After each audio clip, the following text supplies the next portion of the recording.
once again, everybody who joined this webinar, all the attendees who are joining today, who are joined now.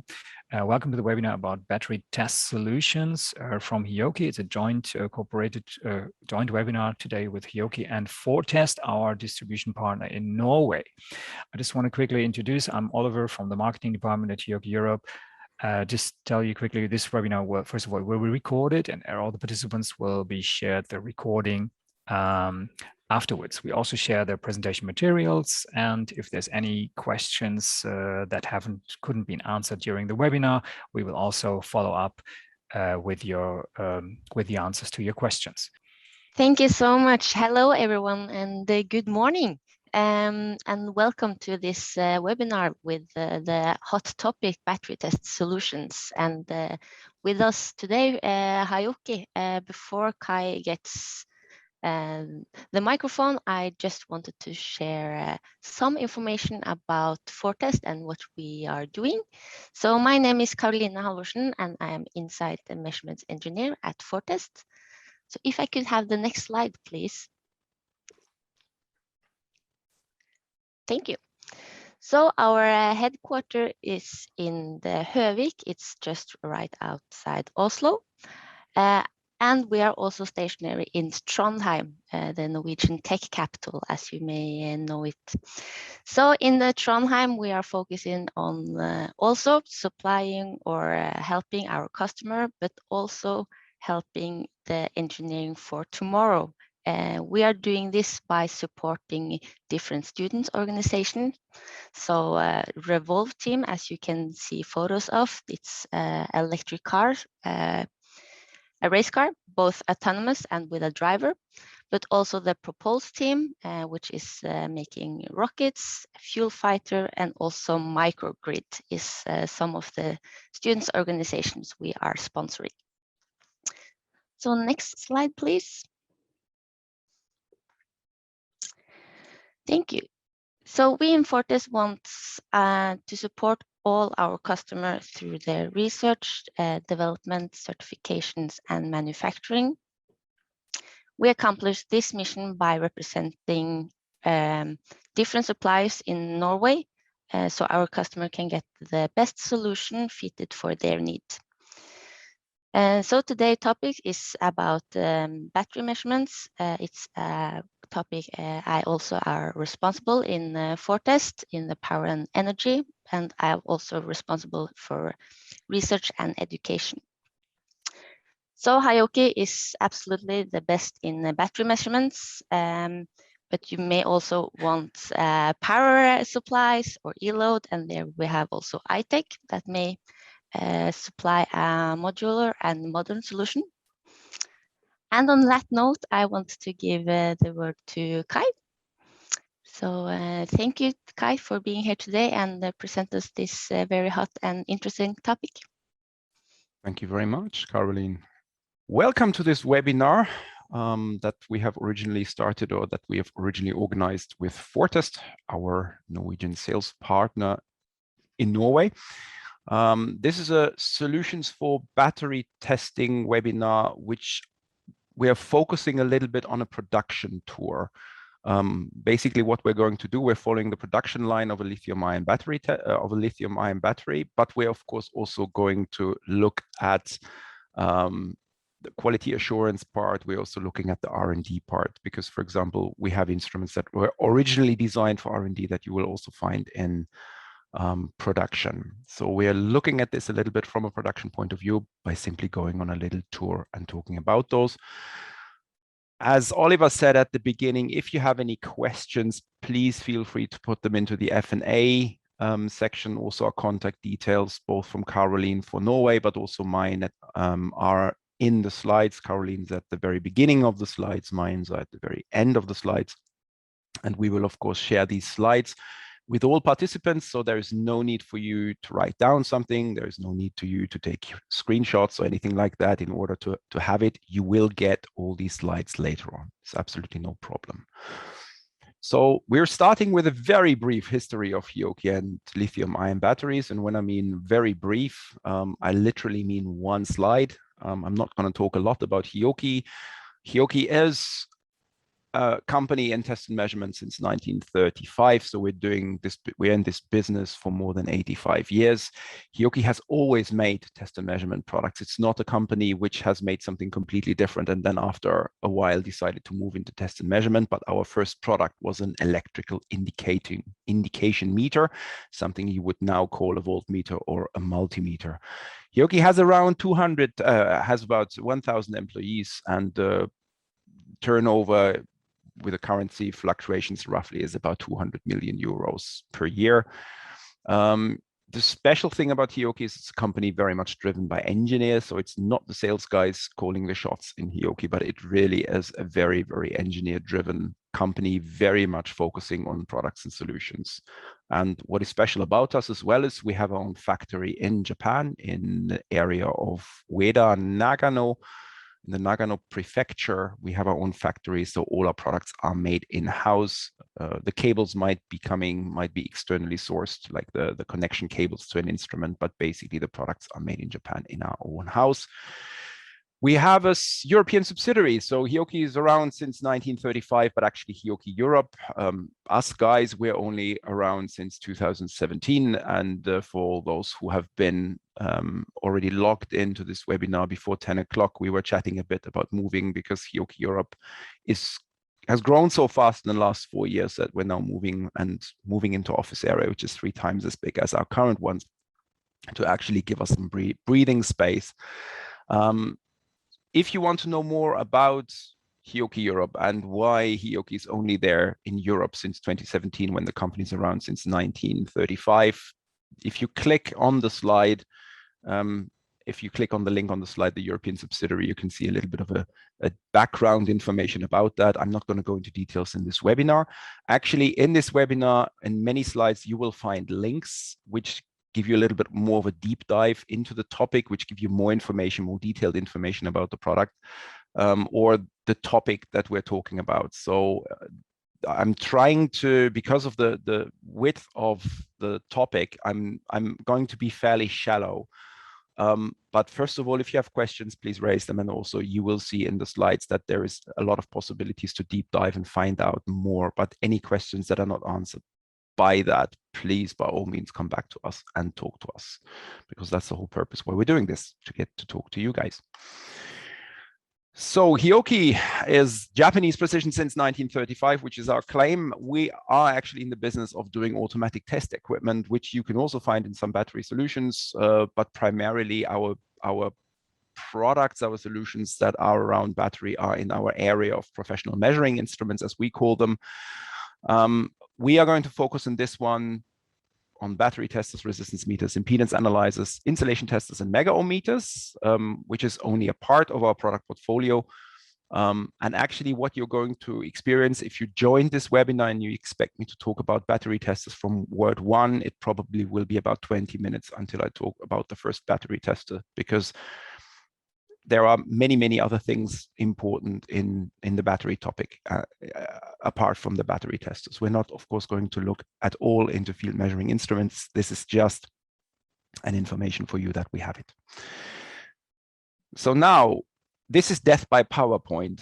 This is a PowerPoint slide which gives you the classical cliche Japanese death by PowerPoint feeling.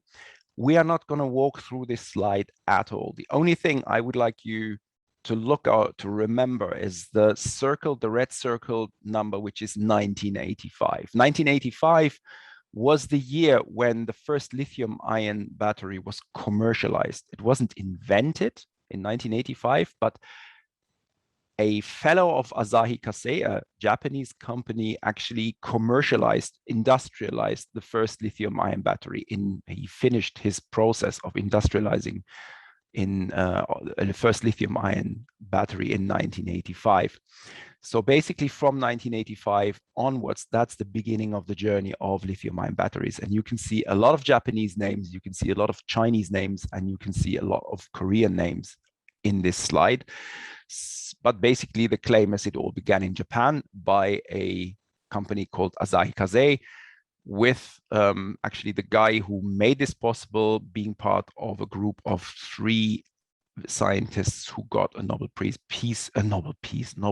Prize for chemistry for this invention. If you want to know more, again, there is a link in that one and you can have a deep dive if you fancy. Why did I point out 1985? Because in 1986, just 1 year later, HIOKI actually had the first battery tester on the market to be able to measure these lithium-ion batteries. So the message that I have for this one is basically, we are in this business for quite a while, and we do know a little bit about the battery testing topic. So from that point of view, the message here is just, we're doing this for a long time. Even if you haven't heard HIOKI for a long time, even if HIOKI is a fairly new name for you, we are in this business for quite a long time. Again, if you want to see more details about the first battery test or something like that, click in the slide later on.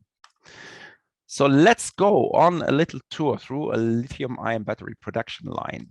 And we're basically going to start not with the real chemical stuff. The real chemical stuff is the slurry at the very beginning. What we're going to do, we're going to start with the electrode sheets. The electrode sheets in a lithium-ion battery, basically, if you look, how is a lithium-ion battery, what is being made of? It's an electrode, it's an electrolyte, and it's a separator. And if you then look at the electrode sheet, how it's looking at, you have the current collector at the bottom, and then you have a composite layer. That is basically the hardened, dried out slurry that is pressed on to the current collector. And what you want to do, you have an interface between the current collector and the composite layer. And what you want to make sure in your electrode sheets, and therefore in your lithium-ion batteries, is that the interface between the composite and the current collector is as small as possible, and also that you have a very low composite resistivity. This pressed slurry has to have a very, very low composite resistivity. The simple reason for that is any sort of resistance in your battery creates heat and makes it hard to get the maximum current out of your battery. So your batteries are typically, or these kind of lithium-ion batteries are typically made to be high performance, to work with high performance applications where you have a lot of current draw, and the last thing you want to have is any sort of higher resistivity or anything higher than possible. But the question has always been is, how do you quantify the resistivity of the composite layer, and also how do you quantify the interface resistance? Because one of the challenges is simply, how do you measure this? The traditional way would be figure out the penetration resistance, which means measure from the top, from the bottom, and figure out what is the resistance in between. But that doesn't allow you to differentiate between your interface resistance and your composite resistance. When you do the research and the development, when you're trying to develop the best possible electrode sheet, the most effective one, then of course, one of the things what you want to do is you want to know the values of the composite layer, of the composite resistivity, as well as the interface resistance. So penetration resistance, that's not going to get you anywhere. The same thing actually with 4-point probe method. It doesn't also give you two separate values. Is it the interface resistance or the composite resistivity? And one of the big problems that you have with these kind of methods, it's very difficult to get repeatable data. So what HIOKI has done, HIOKI has created a resistance meter. And this resistance meter basically just is lowered, or the probe of the resistance meter is simply lowered on to the electrode sheet on the sample. There is a ton of measurements happening in a very, very short bit of time. That measurement data is then put into a computer software, which is a 3D mathematical model. And basically the output of that measurement then is a value for the resistivity of the composite layer, as well as a value for the interface resistance. The idea behind that product was, if you can already optimize the electrode sheet in R&D, then there is no necessity to actually build the final battery to actually see whether this new interface resistivity works or doesn't work. That was the idea. The idea behind this product was, this is a great R&D tool to shorten time to market. That's the idea behind that product, because you can basically already from the electrode sheet say, or from the measurement of the electrode sheets, you can already say, is this battery going to be good or not? You don't need to finish it. That's the idea. Reality is different. However, we can see this product primarily being used in production, because if you have a production site and you have your electrode sheets, then you need to observe, you need to check whether the press pressure is correct, whether the temperatures are correct. Basically, you need this tool is perfect for quality control in a mass production environment. And we have customers who do between 900 and 1,000 tests with that unit every single day, just doing quality tests for that, which is quite interesting because this is a very actually delicate instrument. If you look on the right side on the picture, you can see the probe tip of this instrument, and you can see 42 little pins. And what you see on the bottom right picture is the probe set next to a 1 euro cent coin. A 1 euro cent coin has a diameter of about 16 millimeters. And you can see only a fraction of the 1 euro cent coin. So you can see the probe tip, that's 42 pins. And you can see those 42 pins basically on a space of 1 square millimeter. So this is a really high precision, high-tech kind of probe technique. But of course, it's also a very delicate one. Now imagine we have customers who make 900 to 1,000 tests for it every day. But again, it was originally an R&D tool, but it turned out to be very, very interesting for production and quality assurance as well. How does this measurement system work? It is effectively a huge amount of it's various measurements put behind each other on various positions. It is a DC resistance measurement. What you need to know and what you need to feed the system with is your composite layer thickness, which you will always have, is your current collector thickness, again, which you will also have, and your current collector conductivity, which isn't rocket science either. So from that point of view, these are very easy values, very few, very easy values that you need to supply to the system. And that is the base for the 3D model to actually then calculate the resistivity values. If you want to have a look at the measurement principle, honestly, it's very detailed, and also it's a bit over my head because it gets really technical. So there is a link, as I said before, there is a link in this slide set, which is the electrode resistance measurement system, which describes the electrode resistance measurement system of the RM2610, which is the name of the product.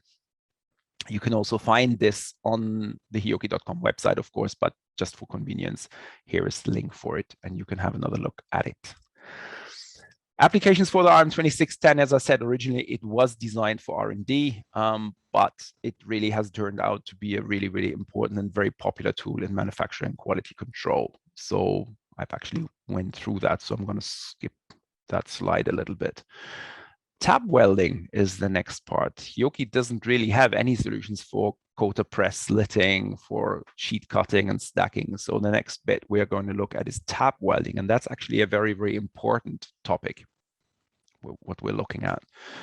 So why is tab welding important? It's again because of resistances. You've got the ohms, you've got the law of Ohm, you've got a known voltage, you've got a current rule that you're doing with your application, and then every connection, every weld spot, every screw, every bus bar connection in your battery system is a potential resistivity. And every piece of resistance is, well, first of all, causing heat and also wasting energy. So both is not so good, because heat and lithium ion cells, that doesn't go well with each other.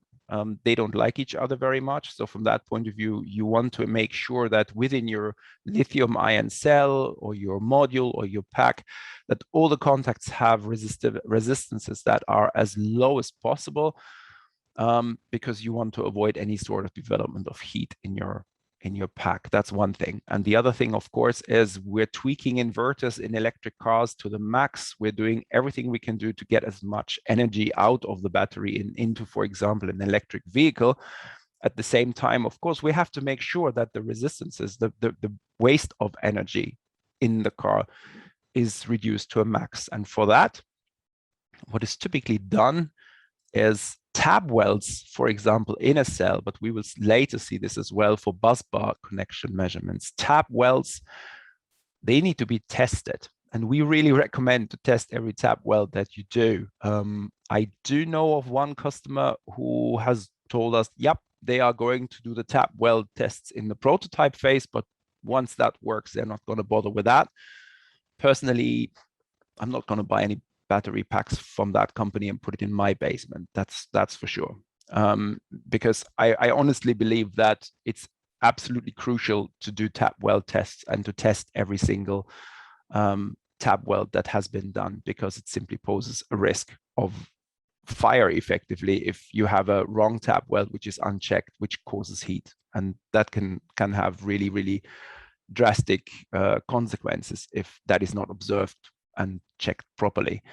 That said, the RM3545, our resistance meter, which is generally used for that, is widely used for these kind of tab weld tests, and it is extremely popular, and the majority of customers is testing every tab weld that is done afterwards. So from that point of view, I think it's an exception that a battery maker will say we're only going to test in the prototype phase, but not later on.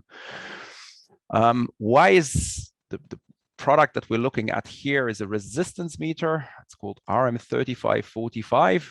It's one of the products in the resistance meter range of HIOKI. HIOKI has several other resistance meters as well. HIOKI is actually even more precise resistance meters, but precision is always against speed. And because this is a production optimized product, you have the RM3545, which can make measurements in less than 2 milliseconds. And everything you do within a large scale production is what you want to do, is all the testing going on has to happen as fast as possible, because in that case, what you don't want to have is you don't want to create bottlenecks. So from that point of view, everything has to be optimized for that. And the RM3545 is the resistance meter, which is basically the fastest yet precise enough for production environment. If you would look at an R&D environment where you would want to have a resistance meter, you'd probably go for a different model, which would be called RM3543. A little bit slower, a little bit more precise. But at the end of the day, when you look at the requirements to make good judgments of tab welds, this has turned out to be the perfect solution, basically, when you look at our range and when you look at the customers, which the customers are choosing. There is something very special about this product, because I said you should check every tab weld, and there is a lot of tab welds. And if you want to check a lot of tab welds, what you need to do is you need to do many tab welds in very short tab weld measurements in a very short period of time. Typically what takes time is bring the DUT to the mechanism that does the tab weld tests or does these kind of resistance tests. And then also what you want to do is you typically have multiple test pins that you can put on multiple tab welds that you want to test. And the beautiful thing about the RM3545 is there is a version of it. This is a version, it's not a standard feature. You need to basically pick a specific version, which is called -02, RM3545-02. And that in the back has 2 slots. It only has the slots, not the multiplexer cards, but it has 2 slots that can take up to 2 multiplexer cards. And those 2 multiplexer cards allow you to basically set up 20 measurement channels with a 4-wire measurement. 4-wire measurement is the classical thing you would do in this case. You'd never do resistance tests in this kind of resistance range with a 2-wire measurement. You'll always pick a 4-wire measurement for accuracy. And basically what you can do with that is you have a complete multiplexer solution integrated into this system, and you can basically do 20 channels at the same time and just really go through them like with a machine gun, test them through, and you've got your final results. And that speeds up the entire production process when you do the tab weld checking. So from that point of view, this is a really cool feature for production. Again, if you would use it in R&D, you probably wouldn't go for the multiplexer version. Probably in R&D, you would even go for a different instrument, which would be the RM3543. But if you basically click on this link, you end up on our website and you see the other resistance meters as well. So now we've checked the tab welds, and what we have done is we have already sealed the seal vacuum drying has taken place. Again, in seal vacuum drying, there is not too much electrical test and measurement that we can help with, or anyone can help with, really. Now the next interesting point comes, and that is the electrolyte filling and the impregnation of the cell. And for the insulation testing, you can basically, you're doing this with voltages on the cell level. You do it, hang on, let me just quickly go back. You can see that the arrow, the red arrow, is before the electrolyte filling. The important part is you do these kind of measurements before the electrolyte is filled. You don't do it after, because an insulation tester would usually work with insulation test voltages of 500 volts. And you will cause some sort of damage, or there is a very high risk of causing damage to the cell if you fill the electrolyte into the cell and then afterwards decide to make an insulation test. So the insulation testing typically happens before the electrolyte is filled. It typically happens with test voltages below 500 volts. We know of one customer who's using cell test voltage of more than 4 kilovolts. We don't know the exact setup, why they're doing it, but we have one customer who's using more than 4 kilovolts for cell testing. That is really rare. That is for special cells, obviously. That is not the common lithium-ion cell that is being tested there.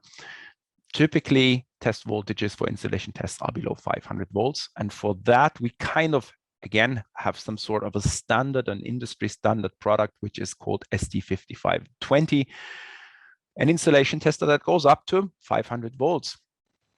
We have a couple of customers who would then also go above 500 volts, not to 4,000 volts. That's really rare, but to, like, let's say 1,000 or 2,000 volts. For those customers who want to do that, we have a different product, which is a super mega ohm meter that allows for test currencies of up to test voltages of up to 2,000 volts. The nice thing about the super mega ohm meter is another feature. If you look at the ST5520, you can set the voltages between 25 and 1,000 volts in a 1 volt stepping.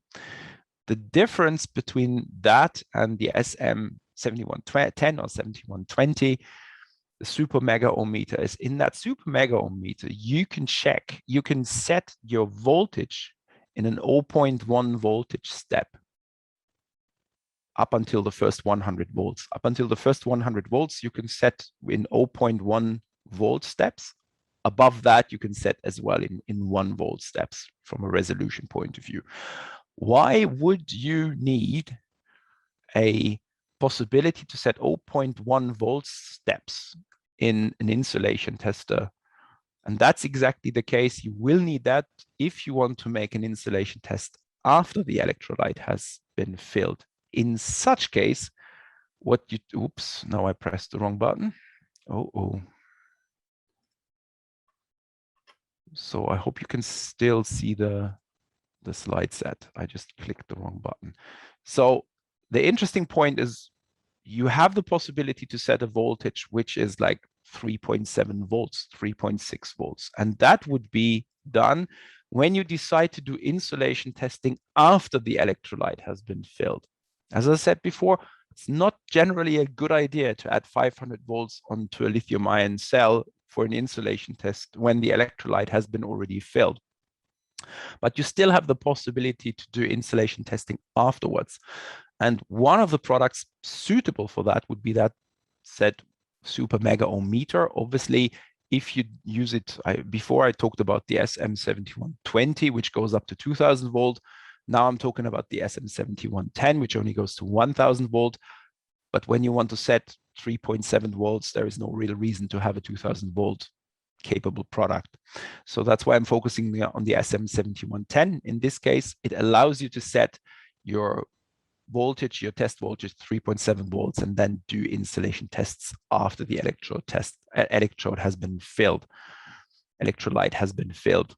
One other thing that you can use, and it's probably not something you expect at this point, is you can also use, after the electrolyte has been filled into a lithium-ion battery, you can also use a precision DC voltmeter, basically work with the voltage. You can make voltage measurement at certain points, and from the voltage level that you measure, you can kind of say there is a problem in certain areas of your battery. And depending on the tests that you do, and depending on the measurement readings that you get, you can judge whether this is something where the problem actually is.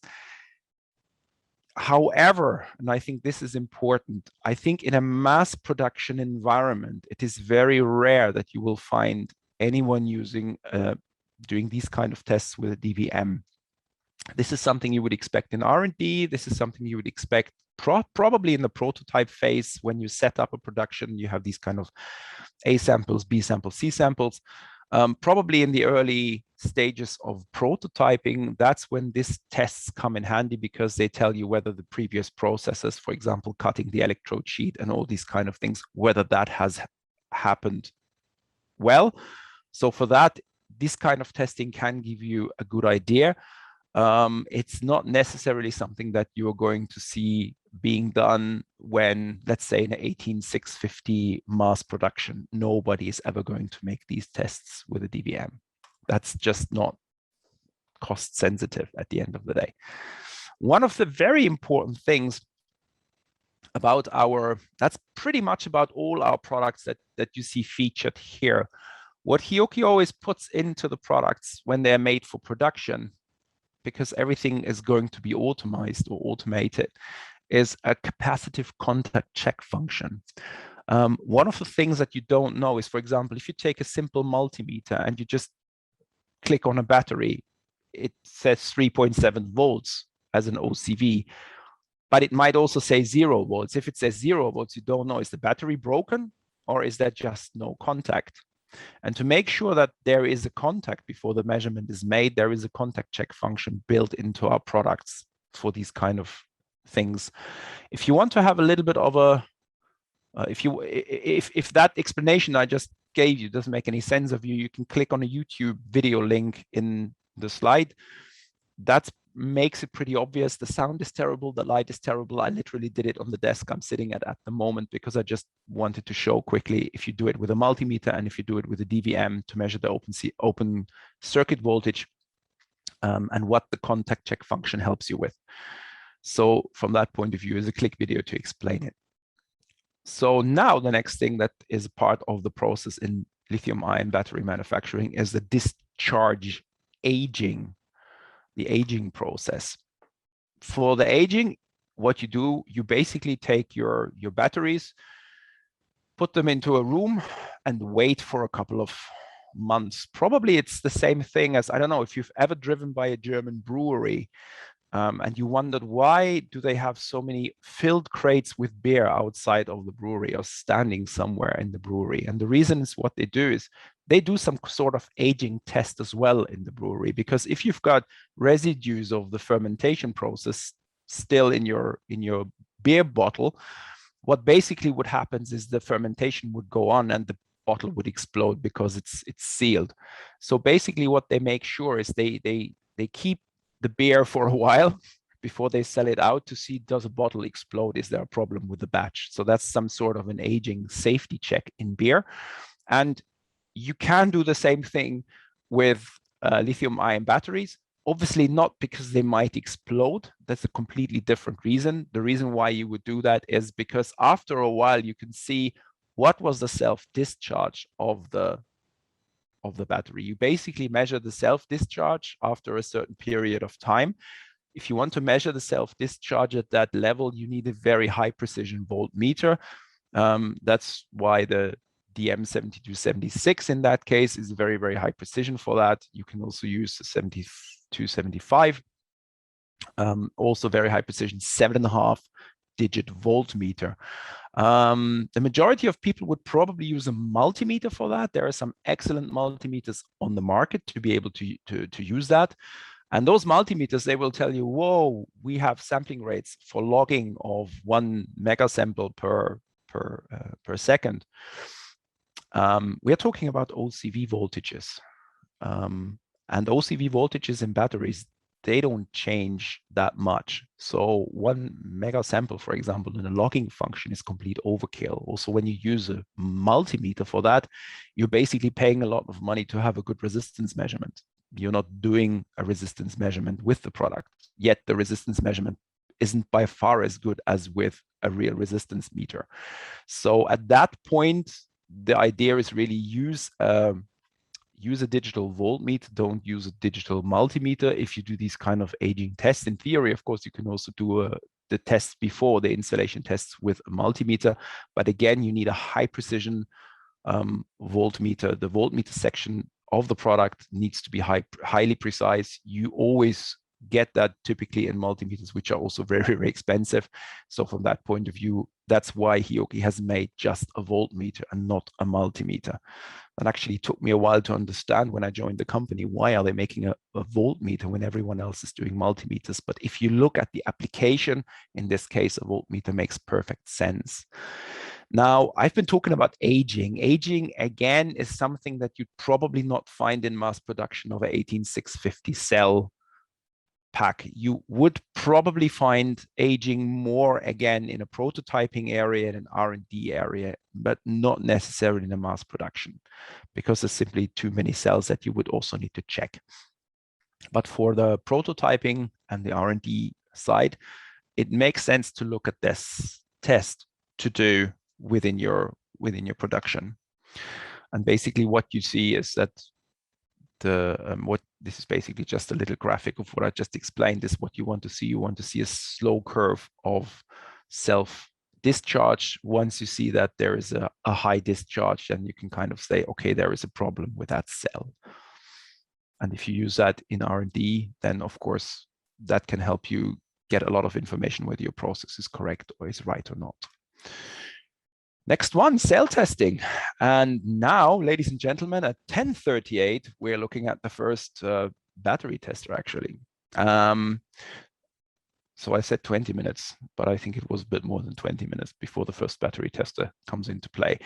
So what are we doing with cell testing? What is cell testing? Cell testing typically means that we're measuring important indicators of the battery characteristics when we measure the internal resistance values. And you basically, if you would want to do this with a multimeter, like a normal resistance or impedance meter, it cannot measure batteries. That is simply not possible. You need to have a battery tester for that. And what battery testers typically do is they measure voltage as well as impedance. That's the two values a battery tester typically throws out. And what you can do, and there are different test methods that you want to do, is do you just want to test the battery at the end of the production process, or do you really want to do a characterization of the battery? It depends on what kind of tests you do. So what you have is basically you have two different kind of possibilities to measure the resistance of a battery cell. The classic one, which probably everybody knows from the times of law of ohms, is you charge a battery, then you discharge it, and while you make the discharge, you basically calculate, you measure the current, you measure the voltage that you're using. And what you basically can say from that is what is the internal resistance, the DC resistance of the battery, by just doing a discharge and measuring the resistivity through voltage and current law of Ohm. The only thing you need for that to make sure that this works properly is you need to have a very precise voltmeter, and probably it's done with a power supply and an electronic load. The majority of power supplies and electronic loads typically don't have a very good internal voltage measurement. If you want to do this kind of tests, it's always helpful to have a very precise voltage measurement. Again, that's where the DM7276 or 75 voltmeter comes into play, because that allows you to do something with DCI, to perform a very precise DCIR measurement. Now, HIOKI is not necessarily a big fan of DCIR measurements. Basically, one of the reasons is HIOKI doesn't make any power supplies and any sinks. So from that point of view, HIOKI by tradition, we are a little bit biased from that. We're obviously not going to be big fans of DCIR, especially because we are using a different kind of method, a different kind of measurement method, which is the ACIR measurement method. And in this case, what you do is you basically inject a voltage with a certain frequency onto your DUT, and based on that, you can get a so-called AC. You measure the AC internal resistance. The advantages, of course, that we see is it's a much faster test time. You don't need to do any preliminary charging. You don't need any power supplies or any electronic loads for that. Now, I think there is, just from experience, there is a couple of things that you need to look at in this case. DCIR and ACIR, which kind of test method you do in your battery production line. It always depends on, are we talking about cells? Are we talking about modules? And are we talking about packs? When it comes to cells, making a DCIR measurement, that's complete overkill, because you've got a lot of cells that you basically need to then charge and discharge and measure. For that, it is really common to use an ACIR measurement for the cell level. On the other side, on pack level, our experience is that a lot of customers, and I can understand where they're coming from, a lot of customers want to see a complete sanity check, a real charge and discharge of a pack that has been sold, not of the cells that sit in the pack, not necessarily of the modules, but definitely of the pack. What they want to see is they want to see a DCIR measurement being performed. And I can understand that they want to have that. And for that, all our sales partners have fantastic partners, fantastic other suppliers of loads, of sinks, that can help you with that, basically, to achieve that. And then you can take our voltmeter and have a great combination for that. But this is for pack level. For cell level, typically ACIR rules, because it's just not the gain that you have by actually making a DCIR measurement on cells isn't really there. So you really have to look at what kind of measurement are we doing? Are we looking at cells? Are we looking at modules? Are we looking at packs? Now, I talked about cells, where ACIR is the clear winner. I looked at DCIR, where typically I looked at packs, where DCIR typically is always there at some point. With modules, I can see a change happening in the last year or two, or in the last 2 years maybe, is that also for modules, the customers accept that these ACIR measurements are made and not DCIR measurements. Because when the DCIR measurement is made in the pack, then you don't need to do it in the module either. There's a little bit of a shift happening there, away from DCIR to ACIR. And now the question is, of course, when you do ACIR measurements, at what kind of frequencies are we actually doing the measurements?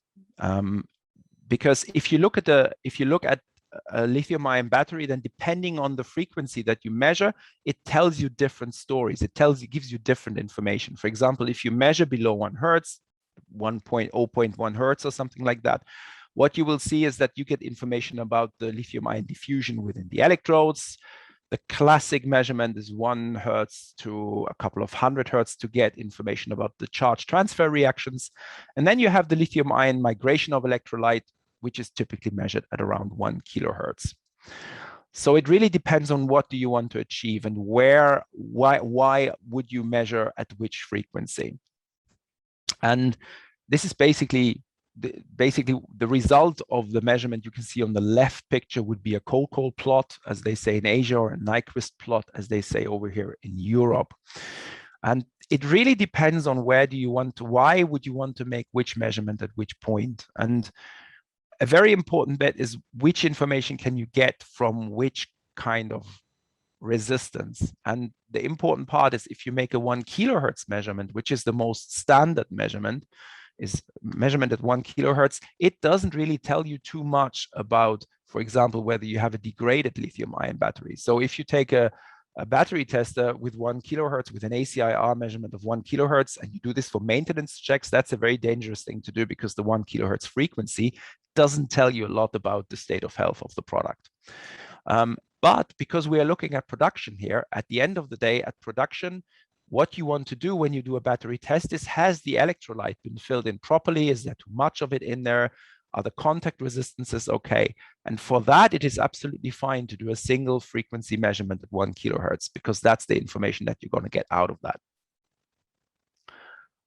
But so you really have to look at which state in the process are we and what do we want to achieve with the measurement.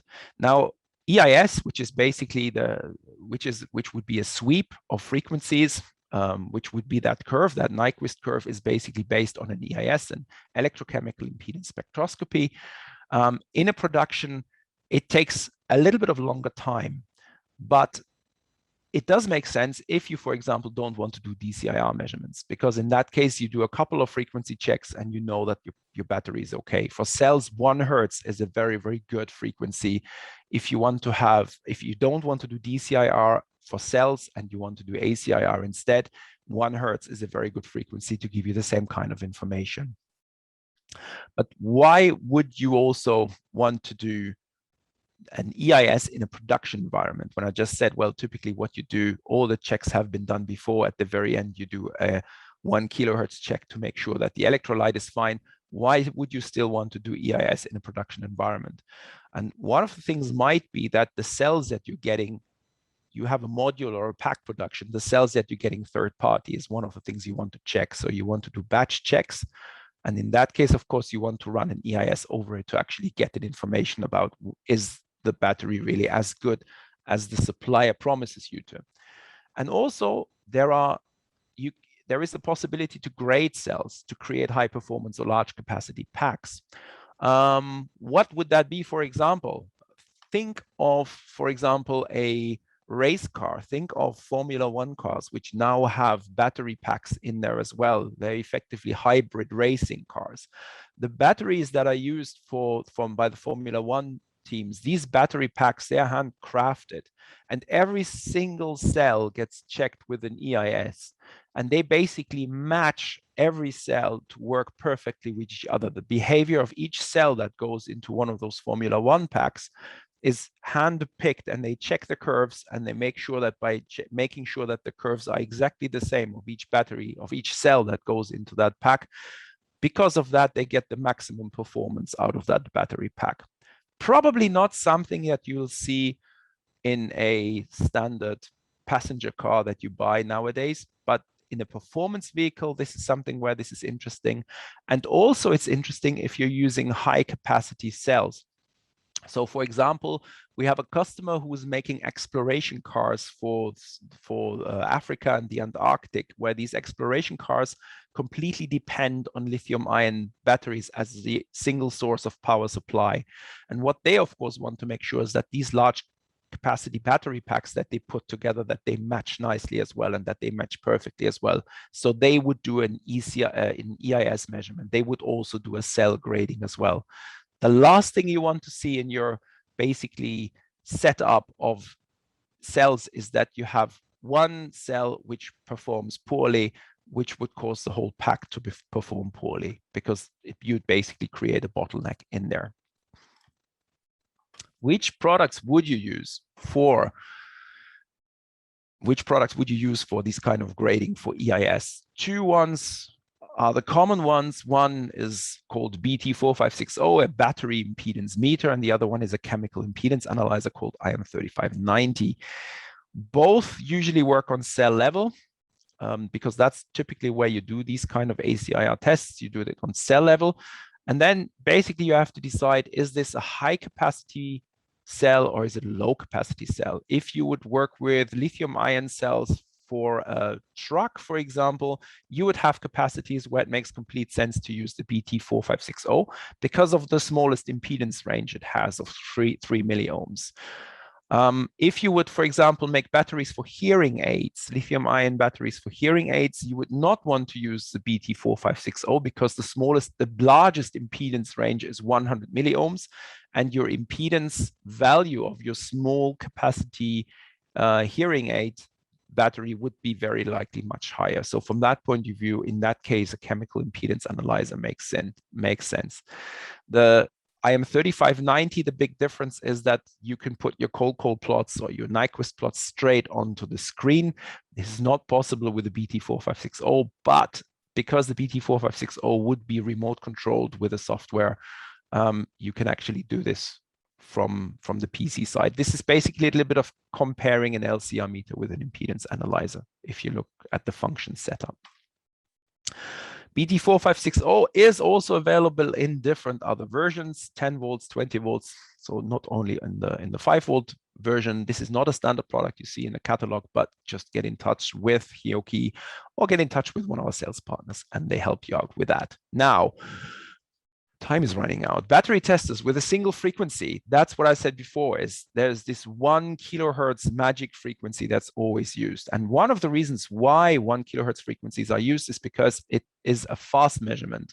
Because the lower the frequency, also the longer the measurement time. The tau time is simply longer. And 1 kilohertz is a standard in the test battery production line. So there is a standard, international standard that requires in battery production lines to have a 1 kilohertz test to be performed.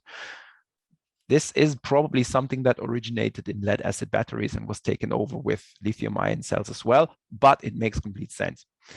And the nice thing of using 1 kilohertz is it doesn't charge or discharge the battery because the battery is simply too slow to react to the waveform of 1 kilohertz.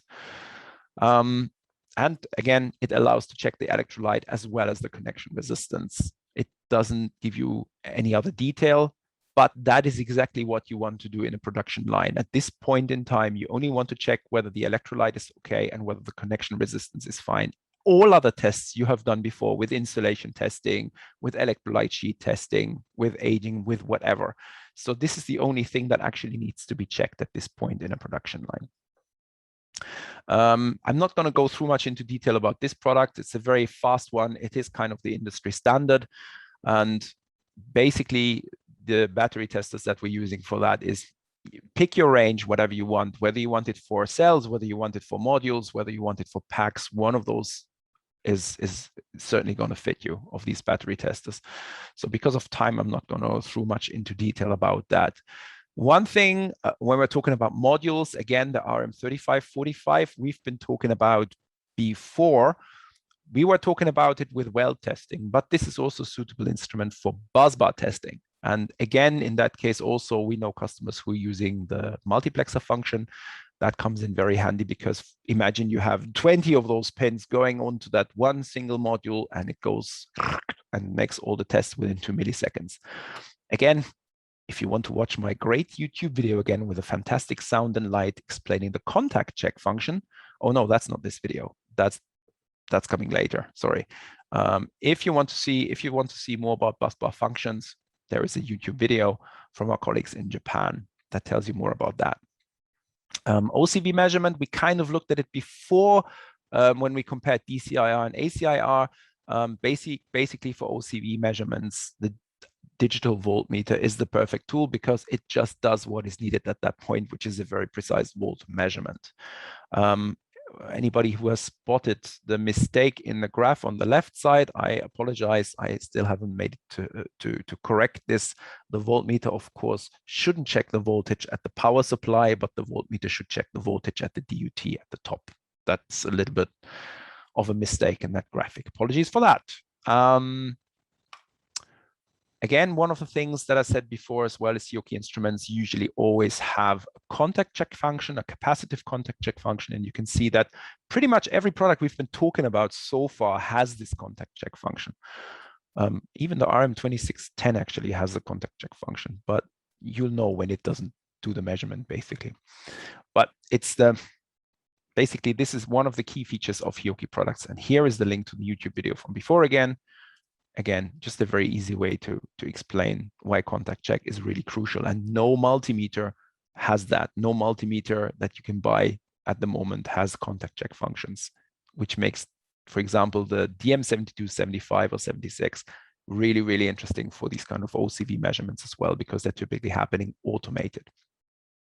One thing I also would like to tell you about is our main unit, our multiplexer main unit, or our multiplexer unit. Basically, the RM3545 has an internal multiplexer system integrated. But for example, the battery impedance meter doesn't. Of course, we would like you to buy 100 of the BT4560, stack them up, and we make a lot of money because you need a lot of battery testers to perform the same test and to speed up your production line. On the other side, we're Japanese, so we're thinking about the customer first. And that means that we have invented a multiplexer unit that allows you to actually perform many, many tests with just one single instrument in a very, very short period of time. There's two different types of extension cards. There's two different types of multiplexer frameworks. Again, if you're interested in this kind of solution, give your sales partner a shout. Of course, this is LabVIEW compatible, so it's very easy to be integrated into your environment, into your production environment. Again, give us a shout if you want to know more about that, or give a shout to our sales partner in the country where you are, which in Norway is Fortest, for example. The multiplexer, one of the things that's important to know, you cannot, for example, do insulation testing with a multiplexer by having one insulation tester, then use a multiplexer, because simply the maximum voltage that is accepted or that you can use with these kind of testers with a multiplexers is 60 volts. As well, the maximum frequency for tests is 1 kilohertz. So 1 kilohertz, 60 volts is the maximum you can kind of test, or where you can integrate the multiplexer into your system. And finally, the last one is pack insulation and withstanding test. That is the beast that is also being used when somebody does cell insulation testers at 4 kilovolts. This is the one that you would typically make when you do a final pack inspection and when you do a pack insulation and withstanding test. That is our beast, 23 kilos heavy. Nobody really wants to ship it. If there is a demo request for it, it's typically, that's the heavy one to carry. So from that point of view, it's a beast for 5 kilovolts. That's perfect for pack installation and withstanding at the very end of the pack. Again, typically not used for cells, typically not used for modules, but we do have customers who actually do that. So I'm going to actually skip this. There is a little bit of talk about maintenance measurements and lips in this slide set, but it's 10:58 and there are a couple of questions as far as I know. So from that point of view, I would say let's skip this part. You get the slides, you can look into it, and you can just find out more about that. Oliver, are you still there, or did I talk you?